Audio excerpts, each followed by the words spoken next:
तो फिलहाल यहाँ पर बता रहे हैं कि थोड़ी देर में मेडिकल की प्रक्रिया भी शुरू हो जाएगी, लेकिन इसी बीच नवनीत राणा महाराष्ट्र की राजनीति से पहले किस तरह से उनका कद क्या था, ये भी आपको हम समझाने की कोशिश करते हैं। महाराष्ट्र की राजनीति से पहले फिल्मी पर्दे की एक बड़ी स्टार थी नवनीत राणा। कैसे राजनीति में आई और कौन बना इसका कारण, एक नजर नवनीत राणा के सफर पर डाल लेते हैं। नवनीत नाम सुन के क्या लगा? फ्लावर है? फ्लावर नहीं, फायर है। क्या? फायर।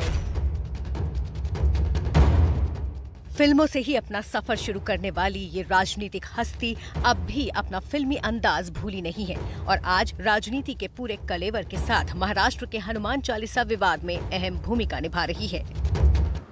संवैधानिक न्याय प्रक्रिया को आप हाथ लगाने का पूरा काम ये उद्धव ठाकरे कर रहे हैं। जिस तरीके से वो आके बोलते हैं कि नवनीत राणा, रवि राणा को मारना है, उनपे हमला करना है और अपने गुंडे हमारे घर तक भेजते हैं। नाम नवनीत राणा, अमरावती से निर्दलीय सांसद। नवनीत राणा और उनके पति रवि राणा, जो बडनेरा से निर्दलीय विधायक हैं, दोनों ही इस वक्त सुर्खियों में हैं। लेकिन राजनीति में एक उभरता सितारा नवनीत कभी फिल्मों की दुनिया में अपनी एक्टिंग का सिक्का भी जमा चुकी है। तेलुगु फिल्म इंडस्ट्री की जानी मानी एक्ट्रेस नवनीत अपने फिल्मी करियर में तेलुगु समेत कन्नड़, मलयालम और पंजाबी फिल्मों में अभिनय कर चुकी हैं, जिनमें एक हिंदी फिल्म 2005 में आई चेतना द एक्साइटमेंट भी शामिल है। 6 अप्रैल 1985 को मुंबई में एक पंजाबी परिवार में हुआ था नवनीत राणा का जन्म। उन्होंने बीकॉम की पढ़ाई की है। 3 फरवरी 2011 को विधायक रवि राणा से नवनीत की शादी एक सामूहिक विवाह समारोह में हुई थी और जानकारी के मुताबिक बाबा रामदेव की एक संस्था द्वारा आयोजित इस समारोह में 3720 जोड़ों ने हिस्सा लिया था।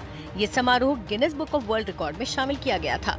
नवनीत और रवि राणा के 2 बच्चे हैं, एक बेटा और एक बेटी। नवनीत राणा की मराठी समेत कुल 5 भाषाओं पर अच्छी पकड़ है। नवनीत कौर राणा मराठी, हिंदी, अंग्रेजी समेत पंजाबी और तेलुगु भी बोल लेती हैं। जाहिर है भाषाओं पर उनकी इस पकड़ में उनके अलग अलग फिल्म इंडस्ट्री में गुजरे फिल्मी करियर का बड़ा रोल है। राजनीति में नवनीत राणा की एंट्री में उनके पति ने अहम भूमिका निभाई। रवि राणा साल 2009 से ही अमरावती जिले की बडनेरा सीट से निर्दलीय विधायक हैं। रवि राणा साल 2009, 2014 और 2019 से लगातार बडनेरा से विधायक चुने गए, जबकि नवनीत राणा ने 2014 में एनसीपी के टिकट पर अमरावती से लोकसभा चुनाव लड़ा, लेकिन शिवसेना के आनंदराव अडसूल से करीब 1,38,000 वोटों से चुनाव हार गयी। फिर 2019 में एनसीपी के समर्थन से नवनीत राणा निर्दलीय अमरावती की सांसद बनी। इस वक्त नवनीत संसद की विदेश मामलों की स्थायी समिति और वित्त मंत्रालय और कॉर्पोरेट मामलों के मंत्रालय की सलाहकार समिति की सदस्य हैं। अमरावती लोकसभा सीट शिवसेना का गढ़ रहा है। 1999 से 2019 तक शिवसेना लगातार यहां से जीत रही थी और अब नवनीत राणा लगातार खुलकर शिवसेना के खिलाफ आवाज उठाती हैं। मुझे लगता है हनुमान चालीसा का इतना विरोध उद्धव ठाकरे जी क्यों कर रहे हैं। मैं आखिर में हमारे प्राइम मिनिस्टर जी को विनती करूंगी, देश के प्राइम मिनिस्टर जी और राष्ट्रपति जी को भी विनती करूंगी कि हमारे महाराष्ट्र पे ध्यान दीजिए।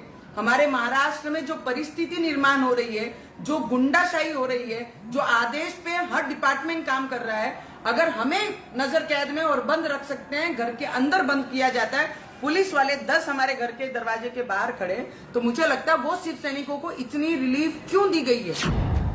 लोकसभा में महाराष्ट्र का वसूली कांड जैसा मुद्दा उठाने के साथ शिवसेना के खिलाफ धमकी भरी चिट्ठियां लिखने के आरोपों जैसे कई मुद्दों पर नवनीत खबरों पर छाईं और अब सबसे ताजा मामले में अपने पति रवि के साथ महाराष्ट्र के सीएम उद्धव ठाकरे के घर मातोश्री के बाहर हनुमान चालीसा के पाठ का ऐलान करके सुर्खियों में है।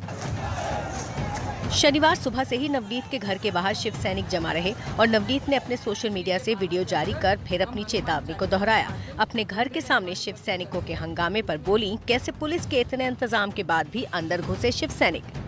मातोश्री जाकर हम हनुमान चालीसा का पाठन करेंगे, पर उसके साथ अगर जितनी भी डिपार्टमेंट उनके प्रेशर में काम कर रही है, फिर भी हम डिपार्टमेंट के साथ उनकी मदद करेंगे। सुव्यवस्था बिगड़नी नहीं चाहिए, हम उसके लिए जो कहेंगे हम वैसा करेंगे, पर हम मातोश्री के बाहर जाकर हम हनुमान चालीसा का पाठन 101% करेंगे। उसमें कोई भी ये 1% शक नहीं है, डाउट नहीं है। पिछले कुछ दिनों से महाराष्ट्र में हनुमान चालीसा पर मचे इस बवाल के बाद अब आखिरकार नवनीत राणा ने पाठ करने का फैसला वापस ले लिया।